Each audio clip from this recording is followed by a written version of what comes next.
अभिमानी राजकुमार एक राजा था जो बहुत ही न्यायप्रिय, समझदार और प्रजा का ख्याल रखने वाला शासक था। इसीलिए उसकी प्रजा भी उसे बहुत प्यार करती थी। राजा को किसी बात की कोई कमी नहीं थी। उसके पास हर वह चीज़ थी जिससे वह सुखी रह सकता। लेकिन सिर्फ एक कमी थी, संतान सुख की। बस इस कारण की वजह से वह दुखी रहता था।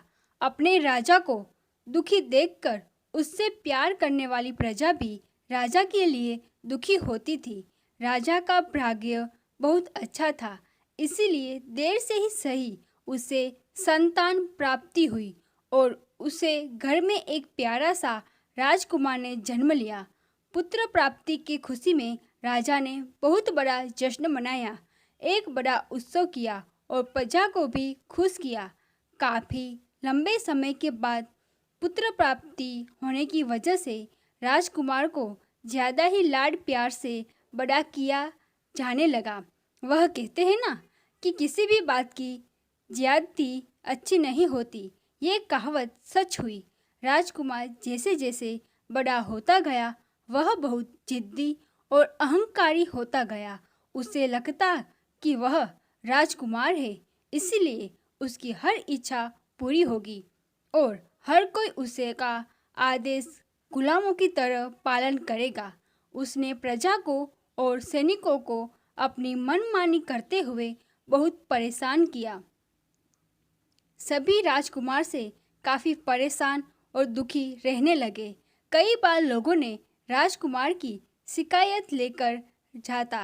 राजा का सिर शर्म से झुक जाता। राजा इस परिस्थिति को बदलना चाहता था। राजा चाहता था कि उसका बेटा अच्छे काम करे, नेकी की राह पर चले। एक बार राजा ने बहुत बड़ी सभा बुलाई और उसमें अपने राज्य के तथा दूसरे राज्य के कई बुद्धिमान लोगों को बुलाया और उस सभा में इस विषय पर चर्चा की गई कि राजकुमार को सही रास्ते पर कैसे लाया जाए। कई बुद्धिमानों सभासदों ने राजा को अलग अलग उपाय सुझाए, लेकिन राजा को किसी भी उपाय से संतुष्टि नहीं हुई। अंत में एक मंत्री ने राजा से कहा कि राजा जी, राजकुमार को सही रास्ते पर लाने के लिए एक साधारण जीवन जीने की आवश्यकता है। अगर आप चाहें तो उन्हें आपके राजगुरु के आश्रम में कुछ समय तक के लिए रहने के लिए भेज सकते हैं। मैंने सुना है वहाँ से जानवर भी इंसान होकर निकलते हैं। राजा को यह उपाय काफ़ी पसंद आया। राजा अगले ही दिन राजकुमार को लेकर अपने राजगुरु के आश्रम पहुँच गए। राजा गुरु से अकेले में मिले और उनसे राजकुमार के बारे में सारी बात बताई। राजा की बात सुनने के बाद राजगुरु ने राजा को आश्वासन दिया कि अगली बार जब वो राजकुमार से मिलेंगे तो बहुत खुश होंगे। राजा राजकुमार को वहाँ पर छोड़कर अपने राज्य वापस लौट गए। उसी दिन से राजकुमार का आश्रम जीवन शुरू हो गया। गुरु ने राजकुमार को आश्रम के सारे नियम बता दिए। जब राजकुमार को पता चला कि उन्हें भिक्षा मांगकर ही खाना मिलेगा तो वह बहुत गुस्सा आया। वह गुरु और आश्रम में रहने वाले सभी शिष्यों को बुरा भला कहने लगा। जैसे जैसे समय बीतता गया राजकुमार को तेज भूख लगने लगी, लेकिन अपनी अकड़ में राजकुमार ने पूछा नहीं मांगी।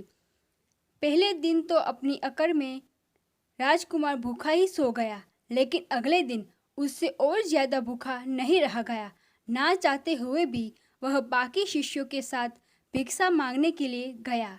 राजकुमार की खराब वाणी की वजह से उसे कोई भिक्षा नहीं देता।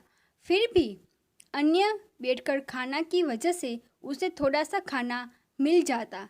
धीरे धीरे राजकुमार की वाणी मीठी होती चली गई। एक महीने बाद उसे अच्छी भिक्षा मिली और उसने भरपेट खाना खाया। धीरे धीरे आश्रम के बाकी नियमों की वजह से राजकुमार के सुबह में और वर्तन में बहुत ज़्यादा बदलाव आया। गुरु ने देखा कि अब राजकुमार में इच्छा बदलाव आ चुका है और उसके अपने राज्य वापस जाने का समय भी आ चुका है। इसलिए राजकुमार को अपने साथ लेकर वह सैर पर निकले। रास्ते में गुरु ने राजकुमार को बीच एक जंगल में गुलाब तोड़कर लाने के लिए कहा। राजकुमार गुलाब तोड़कर ले आए। गुरुजी ने उसे गुलाब सूंघने के लिए कहा और पूछा कैसा लगा। गुलाब को सूंघते ही राजकुमार के चेहरे पे मुस्कान आ गई। राजकुमार ने गुलाब की खुशबू की बहुत तारीफ की। फिर गुरुजी ने उसे नीम के पत्ते तोड़कर लाने के लिए कहा। राजकुमार जैसे ही नीम के पत्ते तोड़कर लाया तो गुरुजी ने उसे वह पत्ते खाने के लिए कहा। नीम के पत्ते मुंह में जाते ही राजकुमार का मुंह कड़वा हो गया और उसने तुरंत थूक दिया और इधर उधर पानी तलाशने लगा। यह सब देखकर गुरु मुस्कुरा रहे थे। पानी पीकर राजकुमार गुरु के पास आया और उसने मुस्कुराने का कारण पूछा। गुरु ने उसे समझाते हुए बताया कि तुम भी अब तक इस नीम के जैसे कड़वाहट लिए बैठे हो। जिस तरह तुमने नीम को थूक दिया, वैसे ही अगर तुमने अपना व्यवहार, अपने गुण नहीं बदले तो सभी लोग तुम्हें अपने जीवन से निकाल फेंकेंगे। या फिर तुम इस गुलाब की तरह अपने अंदर अच्छे गुण लेकर आओ जो सबको अपने पास होने भर से ही खुशी देता है। गुरु की बातें अच्छी तरह से समझने के बाद राजकुमार अपने राज्य वापस लौट गया। राजकुमार के व्यवहार और स्वभाव में आए परिवर्तन से न सिर्फ राजा बल्कि सभी मंत्री, सैनिक और प्रजा काफ़ी खुश थी। आगे चलकर राजकुमार काफ़ी न्यायप्रिय और अच्छा राजा बना। दोस्तों, इस कहानी की सबसे बड़ी सीख यही है कि अच्छे गुण जीवन में सबसे ज़्यादा महत्वपूर्ण हैं। जब आप में अच्छे गुण होते हैं तो लोग आपको हमेशा पसंद करते हैं और आप दूसरों का भला करते करते खुद भी प्रगति करते हैं। आशा करती हूँ कि आपको ये कहानी पसंद आई होगी। अगर आपको ये कहानी पसंद आई हो तो वीडियो को लाइक, शेयर और सब्सक्राइब ज़रूर करें। धन्यवाद।